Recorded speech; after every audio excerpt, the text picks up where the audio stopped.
নমস্কার বন্ধুরা, এই মুহূর্তে রয়েছে রাজ্যের সকল কৃষকদের জন্য সুখবর। আপনি যদি একজন কৃষক হয়ে থাকেন এবং আপনার নাম যদি পশ্চিমবঙ্গ সরকারের কৃষক বন্ধু প্রকল্পের আওতায় থাকে, তাহলে এই মুহূর্তে রয়েছে আপনার জন্য বিরাট সুখবর। নতুন বছরের অর্থাৎ 2025 সালের কৃষক বন্ধু প্রকল্পের প্রথম কিস্তির টাকা অর্থাৎ খরিফ মরশুমের টাকা কবে থেকে দেওয়া হবে তা নিয়ে একটা সম্ভাব্য তারিখ জানা গেছে। তো বন্ধুরা, সমস্ত কিছুই জানাবো আজকের এই ভিডিওটির মাধ্যমে। তো ভিডিওটি একটু স্কিপ না করে শেষ পর্যন্ত সঙ্গে থাকুন। ভিডিওটি শুরু করার আগে সকলের কাছে রিকোয়েস্ট, ভিডিওটি ভালো লাগলে অবশ্যই লাইক করবেন, গুরুত্বপূর্ণ বলে মনে হলে শেয়ার করবেন এবং নিত্য নতুন আপডেট পাওয়ার জন্য চ্যানেলটিকে সাবস্ক্রাইব করে পাশে থাকবেন। আমার এই চ্যানেলের মাধ্যমে বাংলার সকল প্রকার প্রকল্পের সঠিক আপডেট দেওয়া হয়ে থাকে।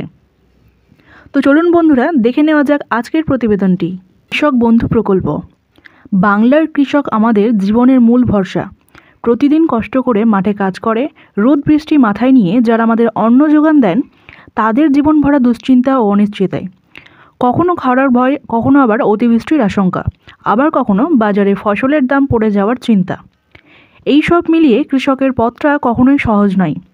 এই কঠিন বাস্তবতা বদলাতে এবং কৃষকদের পাশে দাঁড়াতে পশ্চিমবঙ্গ সরকার 2019 সালের জানুয়ারিতে শুরু করেন কৃষক বন্ধু প্রকল্প।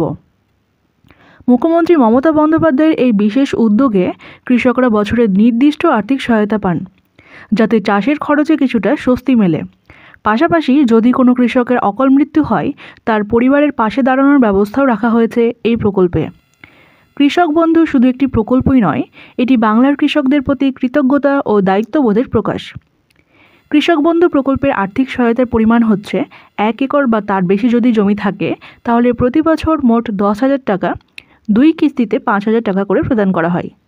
1 একরের কম জমি থাকলে প্রতি বছর মোট 4,000 টাকা, 2 কিস্তিতে 2,000 টাকা করে প্রদান করা হয়। সহায়তার ধরন হচ্ছে প্রতি বছর 2টি কিস্তিতে অর্থ প্রদান করা হয়।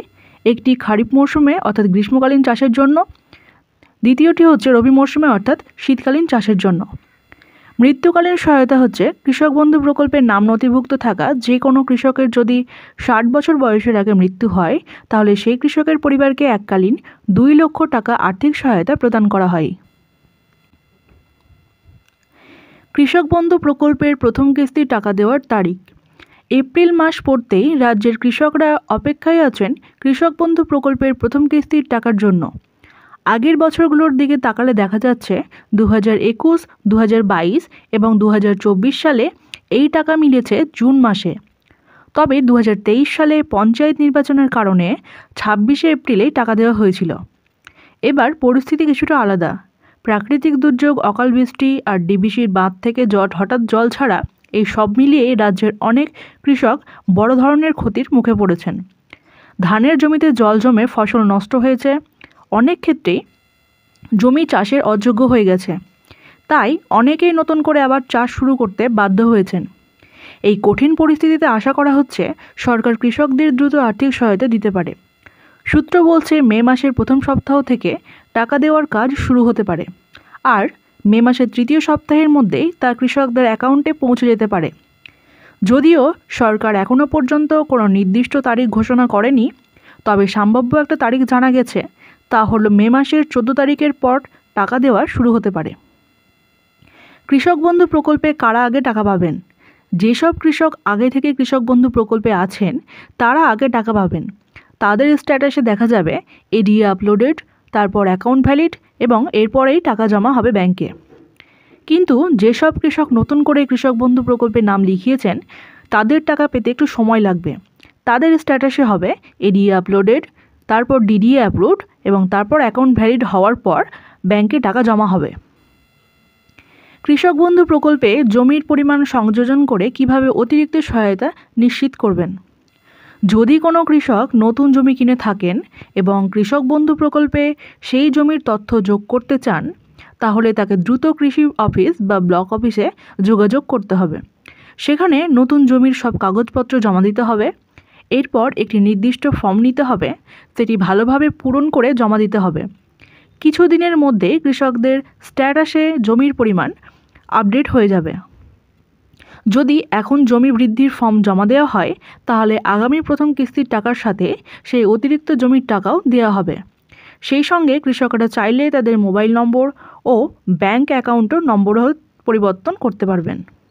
উদাহরণ হিসেবে যদি কোনো কৃষক আগে 1 একর জমির জন্য বছরে মোট 4,000 টাকা পেতেন আর এখন জমি বাড়িয়ে 1 একরের বেশি করেন, তাহলে তিনি প্রতি কিস্তিতে 5,000 টাকা করে অর্থাৎ বছরে মোট 10,000 টাকা পাবেন। কৃষক বন্ধু প্রকল্পে টাকা পেতে কেওয়াইসি আপডেট থাকা অত্যন্ত গুরুত্বপূর্ণ। কৃষক বন্ধু প্রকল্পের মাধ্যমে রাজ্য সরকার কৃষকদের আর্থিক সহায়তা প্রদান করে থাকে, কিন্তু অনেক সময় দেখা যায় কিছু কৃষক সময়মতো আবেদন করলেও নির্ধারিত অর্থ পান না। এর অন্যতম প্রধান কারণ হলো তাদের ব্যাংক অ্যাকাউন্টে কেওয়াইসি আপডেট না থাকা বা আধার নম্বর লিঙ্ক না থাকা। কেওয়াইসি না থাকলে বা আধার সংযোগ না থাকলে সরকার নির্ধারিত টাকা সংশ্লিষ্ট অ্যাকাউন্টে পাঠাতে পারে না, ফলে কৃষকরা প্রকল্পের সুবিধা থেকে বঞ্চিত হন। তাই প্রতিটি কৃষকের উচিত যত দ্রুত সম্ভব নিজের ব্যাংক শাখায় গিয়ে নিশ্চিত হওয়া যে তার অ্যাকাউন্টে কেওয়াইসি আপডেট রয়েছে কিনা। যদি কেওয়াইসি এখনও আপডেট না করা হয়ে থাকে, তাহলে দেরি না করে অবিলম্বে সমস্ত প্রয়োজনীয় নথিপত্র নিয়ে ব্যাংকে গিয়ে কেওয়াইসি আপডেট করিয়ে নেওয়া জরুরি। আধার নম্বরে যেন সঠিকভাবে লিঙ্ক থাকে সেটাও নিশ্চিত করতে হবে। এই ছোট্ট পদক্ষেপটি সময় মতো নিলে কৃষক বন্ধু প্রকল্পের পরবর্তী কিস্তির টাকা পেতে কোনো সমস্যার সম্মুখীন হতে হবে না। সঠিক তথ্য ও সচেতনতা থাকলে সরকার ঘোষিত সমস্ত সুযোগ সুবিধা সঠিকভাবে পাওয়া সম্ভব। তো বন্ধু, এই ছিল কৃষক বন্ধু নিয়ে গুরুত্বপূর্ণ কিছু আপডেট। ভিডিওটি ভালো লেগে থাকলে অবশ্যই লাইক করবেন, গুরুত্বপূর্ণ বলে মনে হলে বন্ধুদের সঙ্গে শেয়ার করবেন এবং চ্যানেলটিকে সাবস্ক্রাইব করে পাশে থাকবেন। ভালো থাকবেন, সুস্থ থাকবেন। ধন্যবাদ।